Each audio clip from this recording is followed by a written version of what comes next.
میں یقین سے کہہ سکتا ہوں کہ اگر محمد وآل محمد پر درود بھیجنے کے یہ 10 فوائد آپ جان لیں تو محمد وآل محمد پر درود بھیجنا آپ کے زبان کا ورد بن جائے گا۔ یہ 10 فوائد کیا ہیں؟ آئیے دیکھتے ہیں۔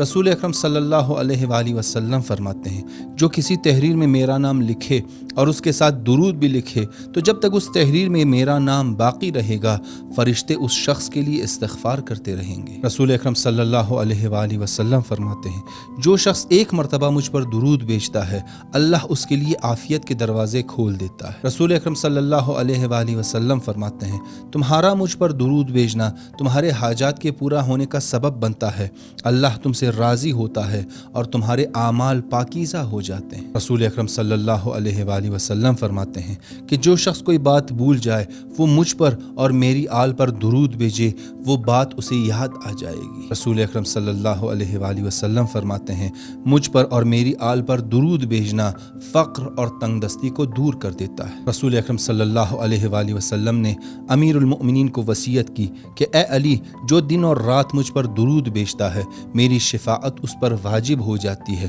ہر چند اس کے گناہ بڑے گناہوں میں سے ہو۔ رسول اکرم صلی اللہ علیہ وآلہ وسلم فرماتے ہیں کہ درود بھیجنا قبر کو نورانی بنا دیتا ہے اور قیامت میں سب سے بھاری عمل درود بھیجنا ہے۔ رسول اکرم صلی اللہ علیہ وآلہ وسلم فرماتے ہیں کہ جو شخص ہر روز مجھ پر 1000 مرتبہ درود بھیجتا ہے وہ شخص اس دنیا سے جانے سے پہلے جنت میں اپنا مقام دیکھ لے گا۔ امام رضا علیہ السلام فرماتے ہیں کہ جو شخص اپنے گناہوں کے کفارے کی طاقت نہ رکھتا ہو وہ محمد وآل محمد پر درود بھیجے، یہ درود بھیجنا اس کے گناہوں کو جھاڑ دیتا ہے۔ اور رسول اکرم صلی اللہ علیہ وآلہ وسلم فرماتے ہیں کہ جو شخص محبت اور شوق کے ساتھ ہر دن مجھ پر 3 مرتبہ درود بھیجے گا اللہ اس کے گناہوں کو اسی دن یا اسی رات کو معاف کر دے گا۔ یہ ویڈیو دوسروں کے ساتھ ضرور شیئر کریں، ہو سکتا ہے آپ کے ایک شیئر کرنے سے محمد وآل محمد پر درود بھیجنا کسی کے زبان کا ورد بن جائے۔